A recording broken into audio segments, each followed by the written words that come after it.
తిరుమల శ్రీవాణి టికెట్లపై శ్రీవారి దర్శన విధానంలో టీటీడీ మార్పులు చేసింది. శ్రీవాణి టికెట్పై దర్శనం టైమింగ్స్ లో మార్పులు చేసింది. ఇకపై ఏ రోజు టికెట్ తీసుకుంటే అదే రోజు దర్శనానికి టీటీడీ వీలు కల్పించింది. ఇవాల్టి నుంచి ఈ నెల 15 వరకు ప్రయోగాత్మకంగా కొత్త విధానం అమలు చేయాలని నిర్ణయించింది.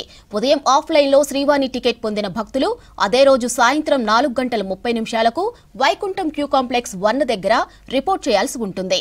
ఒక్కో టికెట్ ధర 10,500 రూపాయలు. నవంబర్ 1 నుంచి టీటీడీ దీన్ని పూర్తి స్థాయిలో అమలు చేయనుంది. తిరుమలలో అద్దె గదుల సమస్యతో టీటీడీ ప్రత్యామ్నాయ ఏర్పాట్లు చేసింది. శ్రీవాణి టికెట్లు కొనుగోలు చేసిన భక్తులకు సాయంత్రం 4:30కు దర్శనానికి అనుమతి ఇస్తోంది. ఆఫ్లైన్ లో తిరుమలలో 800 టికెట్లు, రేణిగుంట ఎయిర్పోర్ట్ లో 200 టికెట్లు జారీ చేస్తుంది టీటీడీ. ఇక రేణిగుంట ఎయిర్పోర్ట్ లో ఉదయం 7 గంటల నుండి, తిరుమలలో ఉదయం 10 గంటల నుంచి టికెట్లు ఇస్తున్నారు.